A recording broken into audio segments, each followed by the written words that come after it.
it is not your responsibility to know or to have all the answers.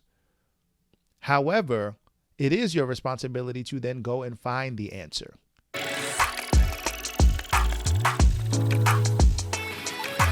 What's going on, aspiring school leader? I am Dr. Donovan Smalls II, and welcome to Beyond the Classroom. I help aspiring school leaders land their first leadership role, navigate complex dynamics, enhance communication skills, and drive instructional excellence. I know you're enjoying this episode, but I wanted to let you know about my latest book, Beyond the Classroom, helping aspiring school leaders navigate interpersonal and organizational complexities for greater instructional impact. Now, this book is going to help you navigate the learning curve as you transition from being a classroom teacher to a school leader, manage your busy schedule and reclaim your time to effectively be an instructional leader, take a holistic approach towards school leadership, and increase your instructional impact by fostering a school culture of feedback and coaching.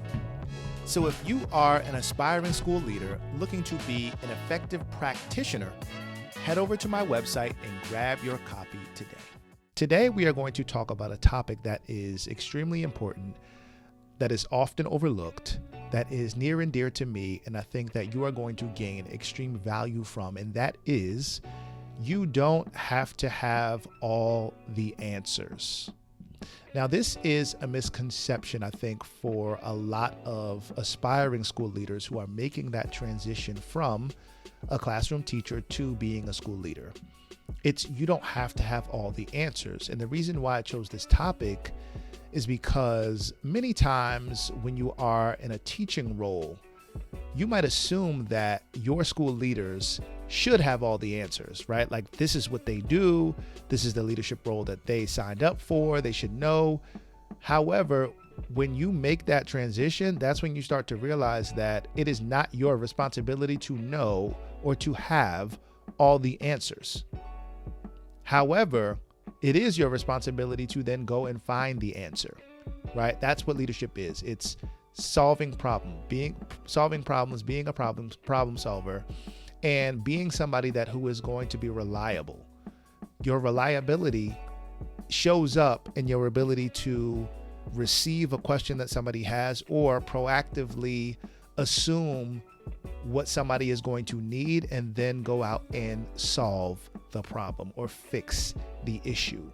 Not necessarily by yourself, but hopefully you have some sort of team that you can lean on that will help you and sustain you throughout that process.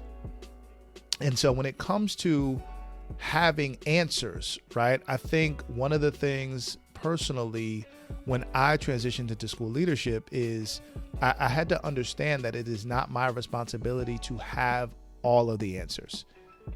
There's so many complex dynamics of school leadership that it is impossible for any one individual to have all of the answers.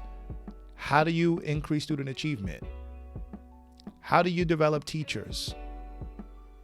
How do you make sure that there's a balance between what the community wants and what students actually need? Because sometimes they aren't necessarily the same.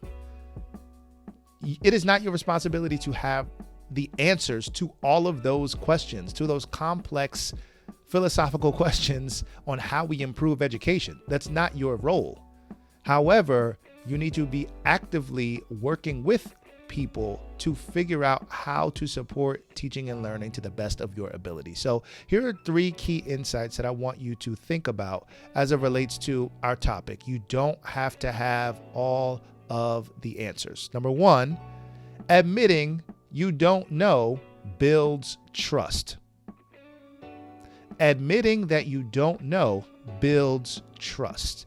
Sometimes as leaders, when you get into the role of school leadership, or you see other leaders that you admire, sometimes there's this stoic, authoritarian, know-it-all ambiance that a person might seem to have, right? This level of confidence that they have that actually might be real. However, you might not be there yet.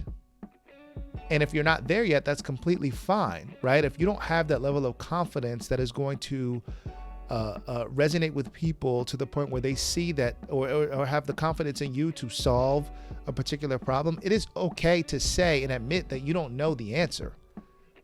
But be committed to finding out what the answer is going to be. That's your job. If you don't know the answer, be committed to actually finding out what the answer is. And so admitting you don't know builds that trust. It builds that relational equity. It allows people to see that you are human. And I want you to lean into your humanity as a form of effective leadership practice. Why? Because people are drawn to authenticity.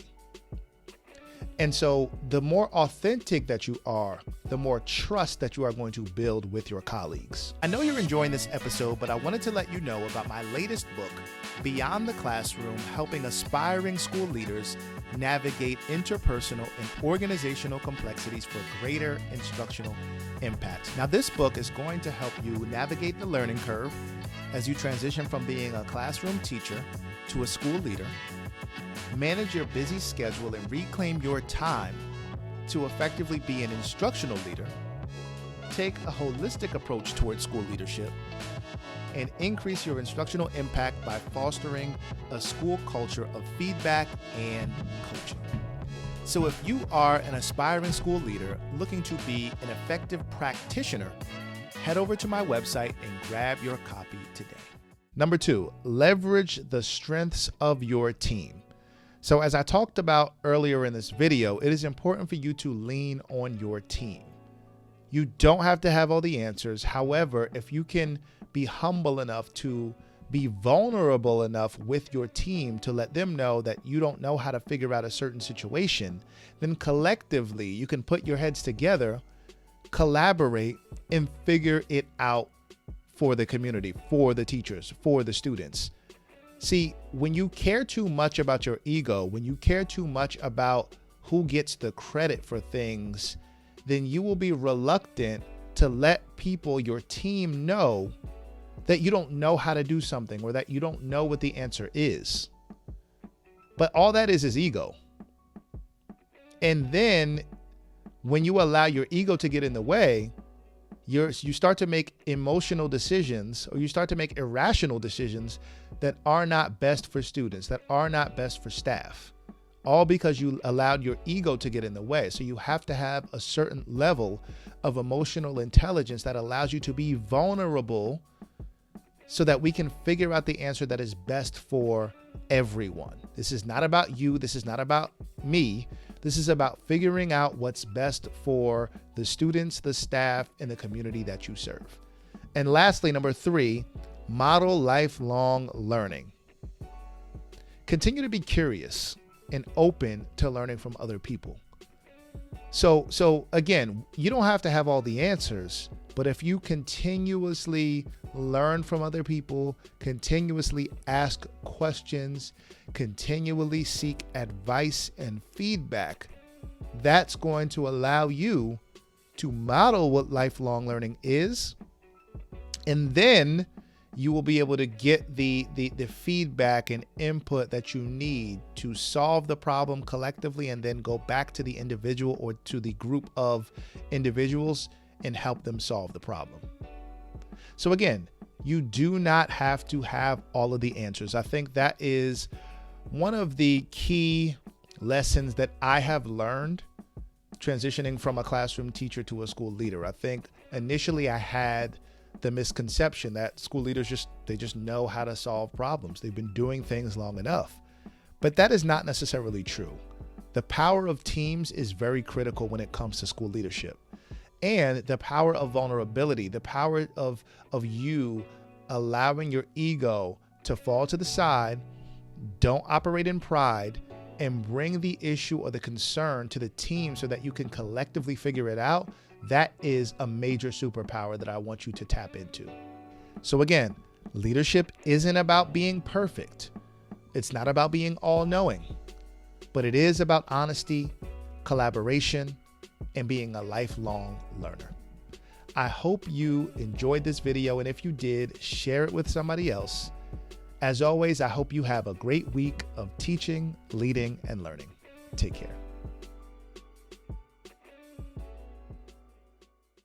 Love that you talked about mindset, because mindset is extremely important as you become a school leader. And so that leads us into our second complexity, which is navigating the learning curve, right? Whenever you are promoted to the next level in your career, you will always begin as a novice. So it doesn't matter that you were an effective classroom teacher, you have raving reviews from your students. Becoming a school leader is a different skill set. And so we need to start teaching aspiring school leaders that it takes a level of emotional intelligence and self-awareness to understand just because you got results doesn't mean you're going to get results here. You need to work at this. And so one of the things I constantly think about is the fact that the learning curve can be steep. As a teacher, I'm walking into the building with a set schedule. As a leader, I might have a set schedule if I'm planning properly, but it might immediately become obsolete as soon as I walk in the building. The learning curve that I had to navigate was I'm walking in the building with my bags on. Teachers are firing questions at me. I haven't even made it to my desk yet. How am I navigating that? With being tactful.